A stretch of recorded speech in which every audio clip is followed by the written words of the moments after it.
"We're foreclosing on your house." Those words hit me like a sledgehammer the moment I opened that certified mail right there on my old wooden kitchen table. Woodland Hills HOA was suing me for $2,400 in unpaid dues. My chest tightened like I'd just swallowed a bucket of rocks. I sat down hard, tried to catch my breath. Because here's the gut punch truth: I wasn't even a member of their HOA. Never signed a covenant, never lived in their neighborhood, never owed them a penny. They were trying to steal my house, my home, based on a total lie. Comment below if you have ever been scammed by people in power, because what this fake HOA tried to pull will make your blood boil. That envelope sat on the counter while I forced myself to breathe slow, steady. Facts, not fear. That's what I needed. I lined up the pages, made sure they were in order, and read that complaint front to back. Every word. According to their version, I'd signed a Woodland Hills HOA covenant in 2019, then skipped out on 12 months of $200 dues. They painted me as some stubborn homeowner, someone who'd been warned over and over and just refused to pay. They wanted $2,400 in back dues, $1,500 in attorney fees, and permission from the court to start foreclosure. All over a debt I didn't owe. But here's what made the whole thing impossible. I'd never been part of any HOA, never signed any covenant, never lived in Woodland Hills, never received a single notice about dues. My property deed literally spelled it out, not subject to HOA covenants, and the county assessor had no record that my house was ever under an HOA's jurisdiction. Woodland Hills was 3 miles from my Oak Street address. They broke ground out there decades after my grandmother's house was built. Yet somehow a court had accepted this lawsuit as legitimate. I needed to know how that could even happen. I went straight to the local court rules and started scanning prior dockets for similar filings. Same captions, same fee schedules, same boilerplate wording. The more I looked, the more I saw speed over substance. Not a mistake, but a pattern. Paperwork that looked official tended to glide right through. I grabbed my laptop and dug into how these cases snuck through the system. Turns out our state fast-tracked HOA debt suits, and judges were really just checking if the forms were filled out right, not whether any of it was true.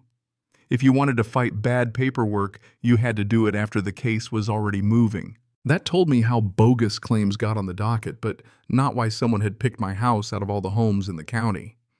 I decided to dig into Woodland Hills HOA itself. Maybe I'd find a clue. Their website was thin, one basic page about maintaining community standards and protecting property values. No board member names, no meeting minutes, no financial reports. Just a phone number and a post office box. That was a red flag right away. I called the number. 4 rings, then a generic voicemail. "You have reached Woodland Hills Homeowners Association. Please leave your name, address, and a detailed message." It sounded crisp and professional, but the audio was cheap, like it was recorded on a burner phone. The P.O. box just screamed, "Don't try to find us." Every real HOA I've ever seen worked out of a community center or a management office. They had physical locations, real meetings, places where folks could look at the books if they wanted. But this setup, it was designed for hiding, not managing. I spent the next hour deep in public records. Woodland Hills HOA was a registered California nonprofit corporation on paper anyway, but the filings were as bare as legally possible. Board members were listed by name, nothing else. Their financials were a joke, just a bare-bones annual form. The only real detail I saw: 3 boundary amendments in the last 2 years. I printed the summaries, traced parcel lines against the county base map. The new lines skipped right to older blocks places with paid-off mortgages. That wasn't planning. That was a revenue grab. Each amendment expanded their so-called jurisdiction, pulling in properties never part of the original Woodland Hills development. And that's not how HOAs are supposed to work. Boundaries are usually set when the place is built, and that's that. The idea of expanding, scooping up properties that never agreed to HOA rules, that raised some serious legal questions. I pulled up the county planning department's website, searched for any HOA boundary changes near Oak Street. Nothing. No applications, no notices, no approvals for any HOA moving into my neighborhood. Yet Woodland Hills HOA claimed authority over my property. Their attorney was listed as Hartwell and Associates. I checked them out, a legit law firm specializing in HOA stuff and debt collection. I called their number. The receptionist was polite but confused when I mentioned the lawsuit. "Let me transfer you to our HOA department." Then voicemail. So I took a closer look at the actual lawsuit, this time under a bright lamp. Details started to pop. The HOA seal was a little blurry, like it had been copied too many times. The paper quality was all over the place. Page 3 caught my eye. Property boundaries subject to revision per board resolution dated March 15th, 2024. I checked the date. March 15th was when the last boundary amendment was filed with the state. They'd retroactively claim my house as part of their HOA, all by a board vote I never heard about, never had a chance to challenge. This wasn't an accident. It was starting to look like a scheme. But why target my house? I didn't have a mansion. My neighborhood wasn't getting gentrified, unless the real profit came from somewhere else. I decided to check other properties that might have been caught in these expansions. County assessor's database, court records, the works. What I found made my stomach sink. Woodland Hills HOA had sued a whole bunch of homeowners for unpaid dues again and again. A lot of those houses were way outside the original Woodland Hills subdivision. A disturbing number ended in default judgments. People either didn't answer at all, too overwhelmed, or maybe they never even realized the claims were bogus. Every complaint asked for back dues, penalties, attorney fees, thousands of dollars per file. If most folks paid up or lost by default, that fake HOA could pull in a steady stream of money out of thin air. It was extortion disguised as debt collection. I realized then I wasn't just fighting for my house. I might be the first person to actually investigate what looked a whole lot like large-scale fraud. But proving it, I'd need more than just my own story. I needed to see how their whole operation worked, who was running the show. Evening rolled in. I sat in my living room, the same place where I'd spent summer afternoons as a kid, learned family recipes in that tiny kitchen. I looked at the walls, the old clock, the faded pictures. This was my grandmother's house, now mine. They wanted to take it away from me on a lie. I had 28 days until the court date. 4 weeks to dig up the truth and blow their scam sky high before they could snatch my home in a fraudulent foreclosure.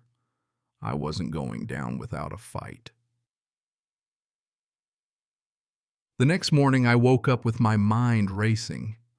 I brewed the strongest pot of coffee I could manage and went to work methodical as ever.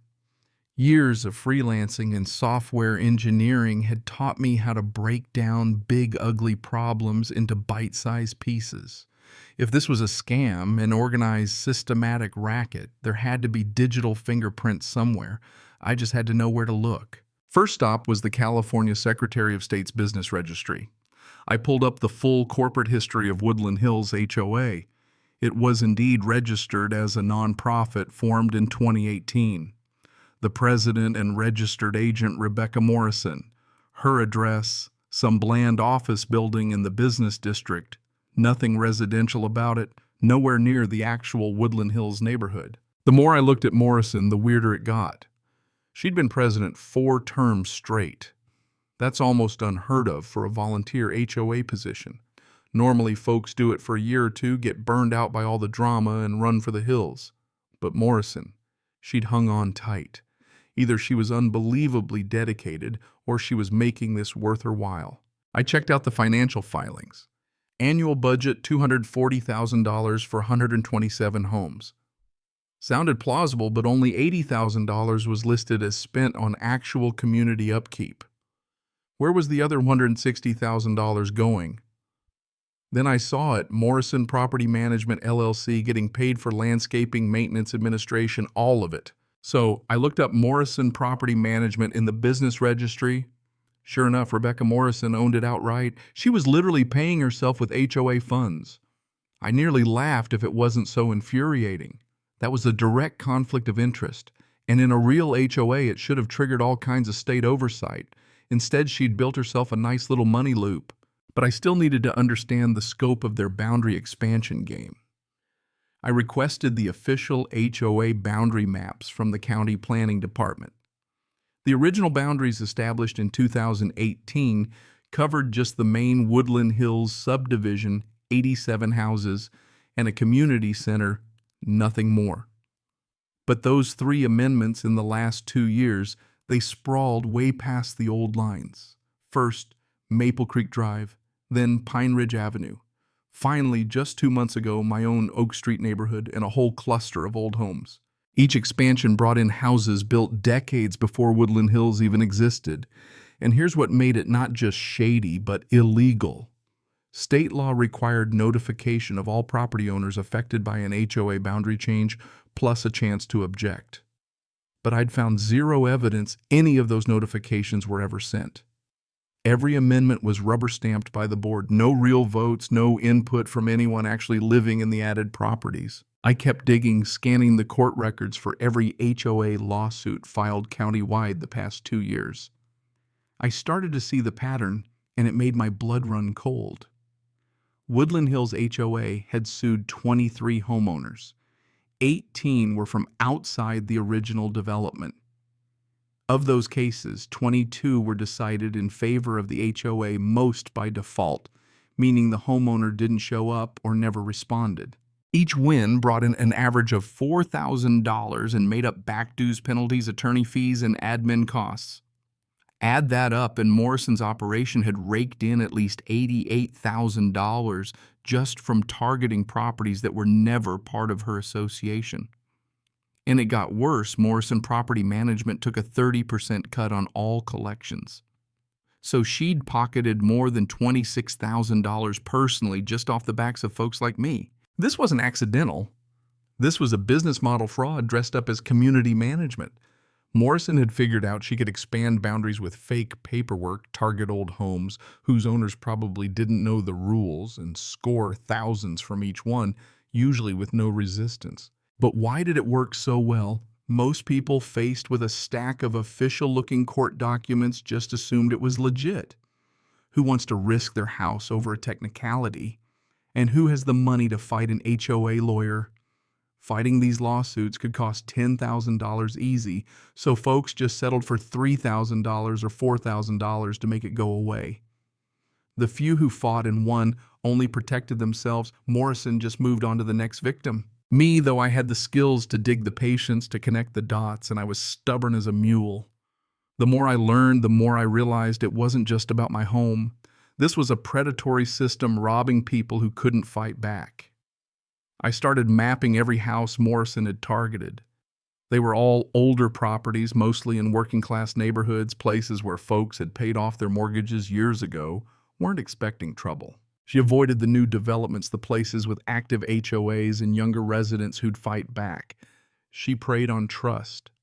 You get a summons from the Superior Court that says you owe HOA dues, and you believe it. Nobody expects a scam like this to come wrapped in official seals and legalese. I needed more on Morrison's Property Management Company. Turns out, Morrison Property Management was created 6 months after Woodland Hills HOA, practically at the same time. They existed to feed each other. The HOA contracted only with Morrison's company. The company's only client was the HOA. She wrote the checks from one account, cashed them in another, and called it community service. What about the real Woodland Hills homeowners? Did they know what she was up to? Maybe some did, but most probably just paid their dues and assumed all the paperwork was normal.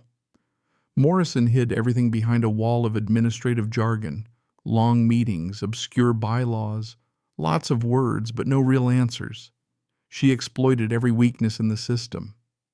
HOA regulations focused on budgets and votes inside the association, not on protecting outsiders from being dragged in by force. And the court, they just wanted to process cases fast. They checked the boxes, looked at the forms, moved things along. Morrison counted on homeowners not knowing how to push back, not having the energy or money to dig in. But there was a flaw. If anybody ever pulled the thread, the whole thing would unravel. I was about to pull that thread hard. I gathered up everything I'd found: boundary maps, court records, fake amendments, financial contracts. I had the story, but I couldn't fight this alone. I needed a lawyer who understood HOA law, fraud, and wasn't afraid of a fight. So I called around and found Jennifer Walsh, real estate attorney, sharp as a tack, and she had a reputation for going to the mat for regular folks. Her office was the opposite of what I expected: books everywhere, a little messy, but every inch said I actually care about my clients. She listened to my story. Her eyes narrowed as she read through my file. "This is more serious than you probably realize," she said, voice low. "You've uncovered a systematic scam. HOAs can expand boundaries, but only if a majority of the affected owners consent: written notice, public hearings, voting, the whole thing. Morrison's just filing board resolutions and claiming she's got the authority. That's not a gray area, that's fraud, period." She agreed to represent me on contingency. "Your case could set a precedent," she said. "But we need more victims to come forward. The more people we have, the stronger our case." So that's what I did. 2 days, every waking hour, I tracked down other homeowners. Morrison had targeted people who'd been sued, people who'd paid settlements, people still confused by the legal threats piling up on their kitchen tables. I built a spreadsheet: names, addresses, dates, case numbers. Patterns started to jump out. Most of the claims went out just after tax season or right before the holidays, times when folks were stressed, distracted, or strapped for cash. Some of those folks were ready to fight. Susan Taylor over on Pine Ridge, for one. She told me I bought this house specifically because it wasn't in an HOA. Then they send me this stack of paper saying I'd signed a covenant. I almost started doubting myself. In the end, she settled for $3,000. She just wanted them to go away. Robert Johnson, 2 blocks down, had gotten his summons 3 weeks back. "I can't afford a lawyer, but I can't afford to lose my house either," he told me, voice worn out. "I worked construction my whole life to pay off this place, and now some HOA I never heard of is saying I owe them money for what?" Worst of all was Margaret Clark, an elderly widow. Her husband died 6 months before the lawsuit hit her mailbox. "I was still grieving, trying to handle the estate," she said. "When the documents arrived, I figured maybe my husband had signed something and never mentioned it. I paid $4,000 because I couldn't stand the idea of losing my home." 8 homeowners agreed to help. 15 more were too scared or had already moved on, hoping it would never catch up to them. Jennifer told me that was enough. "We have a pattern," she said. "The court system's too quick, the documents are too slick, and most people settle because they're scared. But now we can show this isn't just one mistake. This is fraud on purpose, over and over." Our legal strategy was simple but devastating. We wouldn't just argue about my signature or some missing notification. We'd go after Morrison's basic authority, the claim that she had the right to sue anyone outside her original boundaries. If we proved the boundaries were faked, every lawsuit she'd filed would come tumbling down. Jennifer filed a motion to challenge the HOA's legal authority and a discovery request for every document related to their boundary amendments. She also sent formal complaints to the state attorney general and the local district attorney, flagging the whole thing as potential criminal fraud. But Morrison didn't back down. She escalated. The day after our filings, I got another certified letter, this one accusing me of defamation, interference with business, and conspiracy to defraud the HOA. They were demanding $50,000, 10 times the original amount. They said I was harassing the HOA and trying to manufacture false evidence by contacting other homeowners. I took that as a sign we were on the right track. Morrison was getting desperate. When you're running a scam and someone shines a light on it, you double down, try to scare them off. That letter made it clear she was willing to risk everything to keep her scheme alive. Jennifer and I, though, we weren't going anywhere. We were in this fight for everyone Morrison had ever targeted, and we were about to turn her whole operation inside out. Morrison's retaliation came faster and harder than I'd even guessed.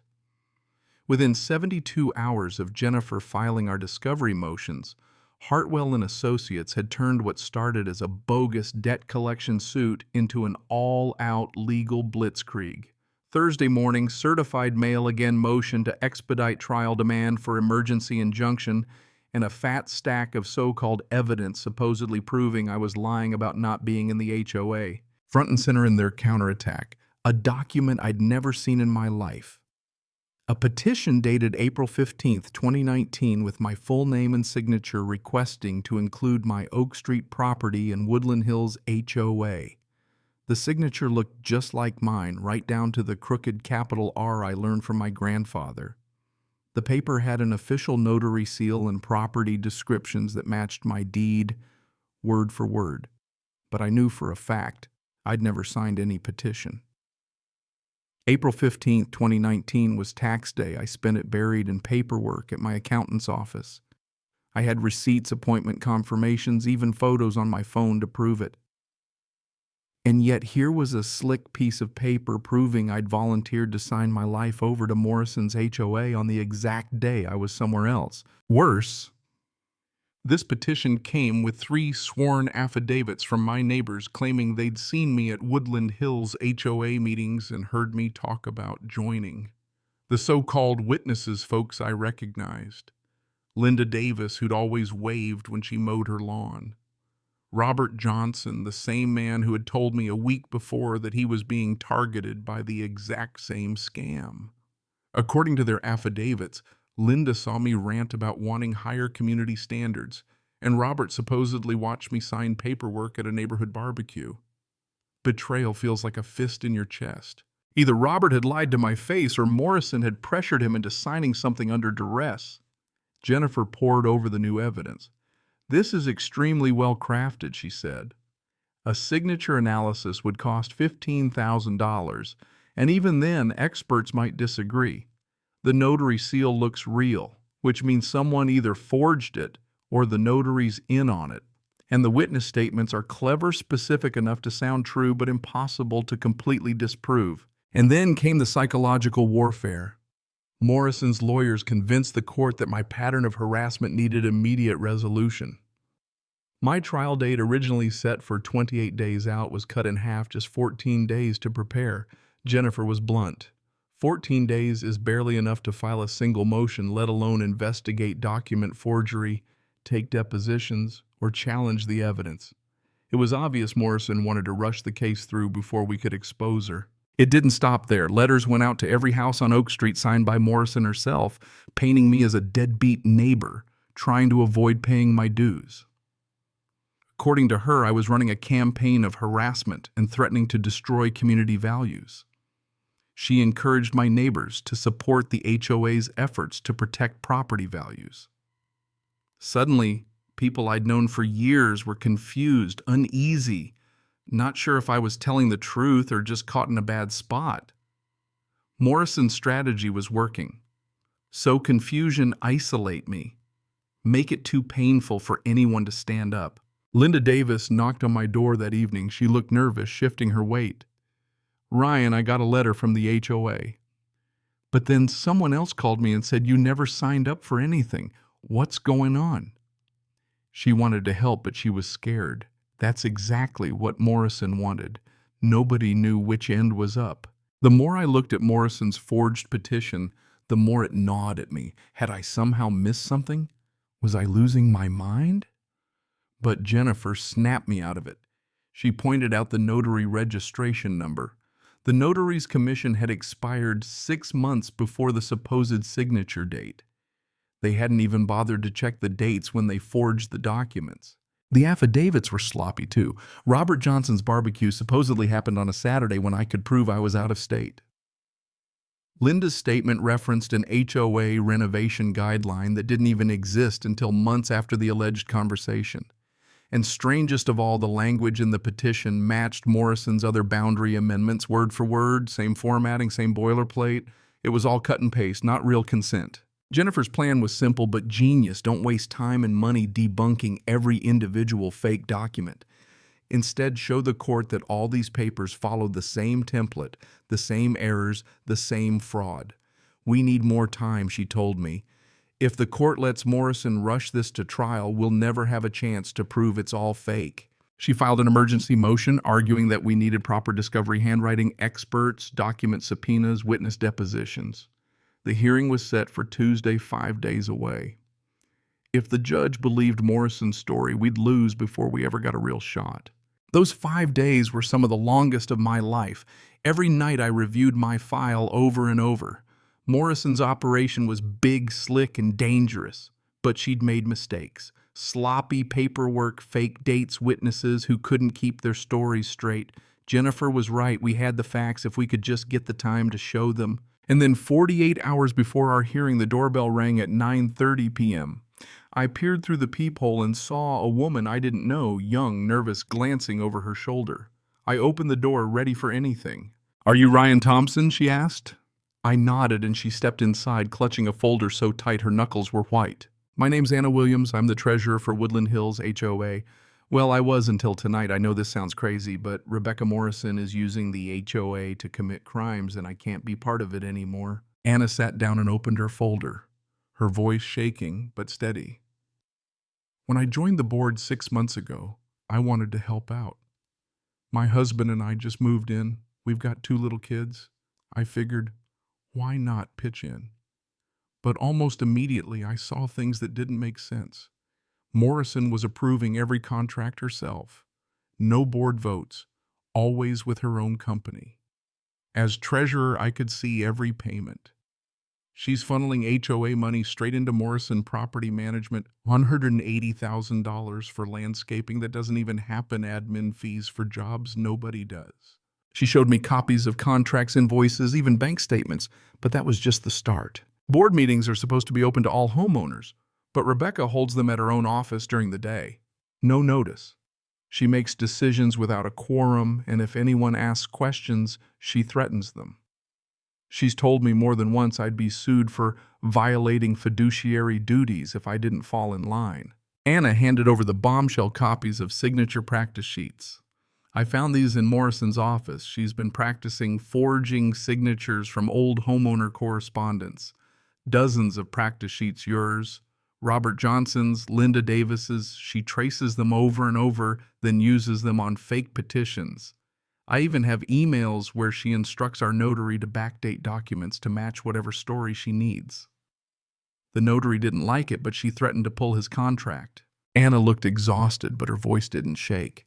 "I can't be part of this. I've got kids. I want to raise them in a real community, not in a place run by a bully and a crook." Jennifer met with Anna the next morning, reviewed her evidence, and explained what she was risking. "This isn't just a civil dispute anymore," Jennifer said. "We're talking mail fraud, wire fraud, conspiracy. Morrison could go to prison.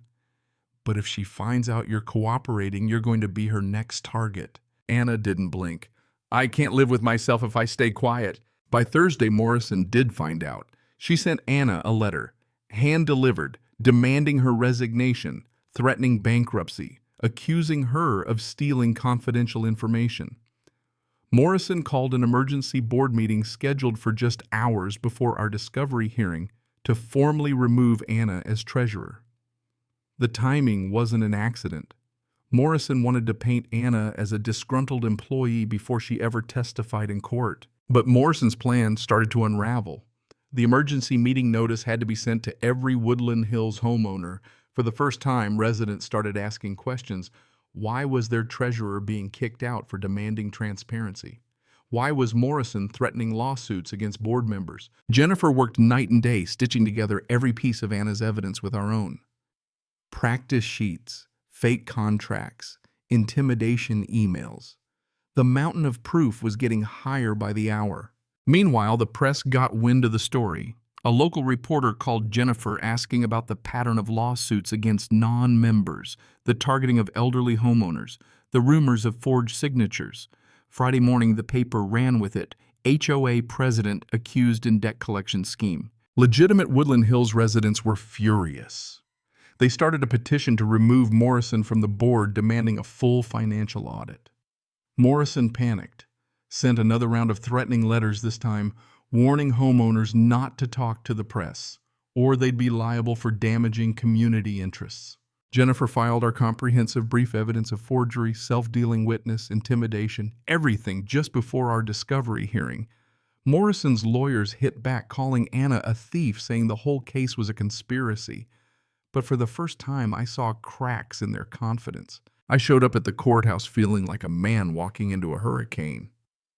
The room was packed. Oak Street, folks, Woodland Hills, homeowners, even a reporter or two in the back. Anna sat behind us, quiet but unafraid. Morrison arrived with 3 lawyers and a private investigator who started taking pictures of everyone in the room. Judge Hamilton called us to order, voice steady and stern. This court takes allegations of systematic forgery and intimidation extremely seriously, regardless of the underlying contract claims, she said. Hartwell tried to frame me as a clever debtor making up stories to avoid paying my fair share. He called the evidence unreliable, called Anna a disgruntled employee, said any delay would reward bad faith. But then Jennifer stood up and laid out the mountain of proof. Signature practice sheets, emails, financial records, piece by piece, she built the case. Anna testified steady as a rock. She told the whole story, how Morrison forged signatures, how she threatened anyone who questioned her, how every decision was made in secret, every contract went to her own company. When Morrison herself took the stand, Jennifer started easy, asked about basic governance. Morrison was smooth at first, but when Jennifer got to the fake contracts, the backdated amendments, the forged signatures, Morrison got flustered. She tried to deflect, then deny, then finally lost her cool. People like Ryan and Anna are just trying to destroy what I've built. Homeowners should be grateful for what I do.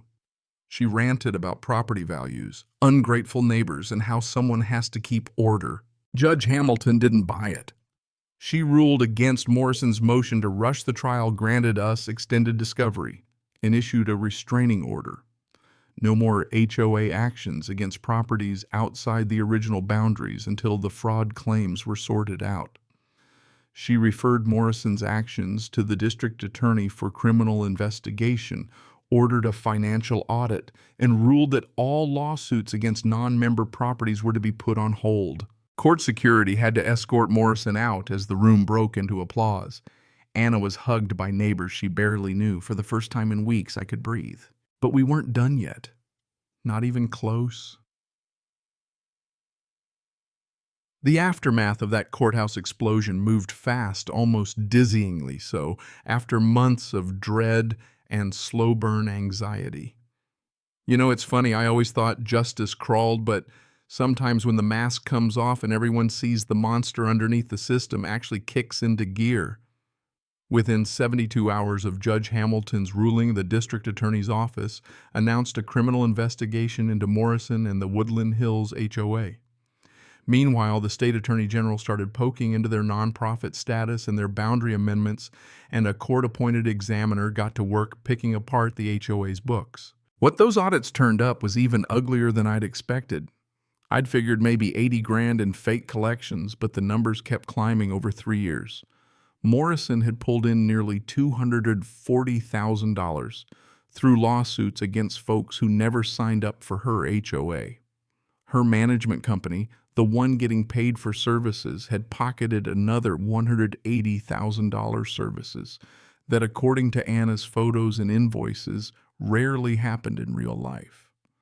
All told, Morrison had walked away with over $400,000 in ill-gotten gains, siphoned off from scared retirees, widows, and working families just trying to mind their own business.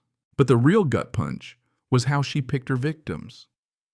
The financial examiner found proof Morrison and her associates were monitoring obituary notices and property transfers, targeting folks most likely to be confused or too emotionally wrung out to fight back.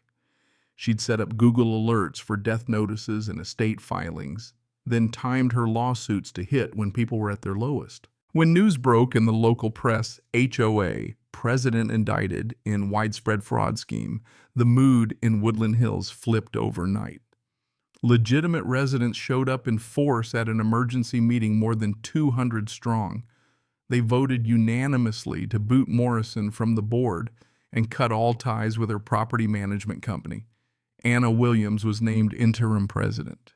Her first act was to apologize to everyone who'd been sued, promising restitution and new rules to keep this kind of rot from happening again.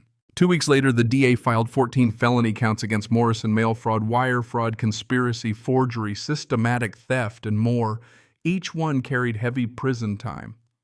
Morrison's lawyers dropped her like a hot potato, and she had to hire a criminal defense attorney, paying for it. Sweet irony, with the same money she'd stolen. And that wasn't all.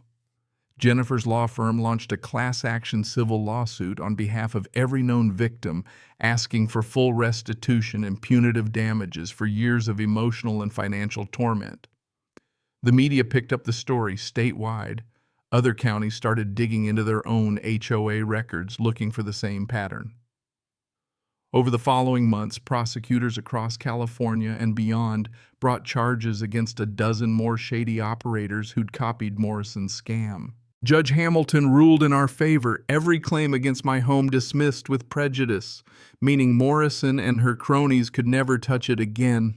She ordered all legal fees, reimbursed damages paid, and for the first time in months, I felt like I could stand outside and breathe the air without looking over my shoulder. But it wasn't just about winning in court. After all the dust settled, I decided to do something Morrison would have absolutely hated.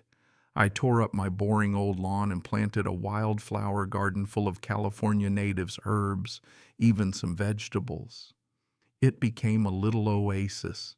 Neighbors dropped by, kids played Linda Davis, brought clippings from her own backyard, and Robert Johnson helped me build raised beds for folks who couldn't get around easily.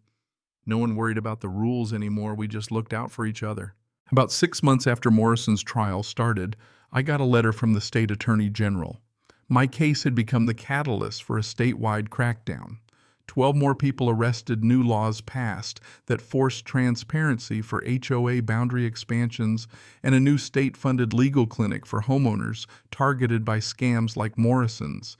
They even published my story as an educational example so folks would know they weren't alone. Morrison was convicted on every count, sentenced to 12 years in federal prison, full restitution, and a court order permanently banning her from managing any HOA or nonprofit for life.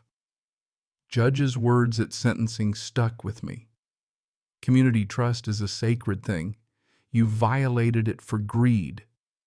The sentence today is not just for you, but for every predator who believes a position of trust is a license to steal. After that, Jennifer and Anna founded a nonprofit funded by the settlement money to help others fighting HOA fraud, free consultations, legal resources, and even a hotline for people who needed help figuring out their rights. Anna's insight as someone who saw both sides became invaluable. She was living proof that not every board member was a villain and that whistleblowers could rebuild what scammers tried to break. But the most unexpected outcome wasn't in the courts or the news or even the laws that changed. It was right here on Oak Street. All the folks who'd been scared and isolated started coming together, barbecues, block parties, potlucks, people just being neighbors again. We set up a community garden for folks who wanted to learn, started a tool library, even an informal neighborhood watch. No official rules, no forced fees, just good old-fashioned mutual respect. A year to the day after that first stomach-churning certified letter, I got a call from a stranger, another homeowner miles away fighting a similar scam.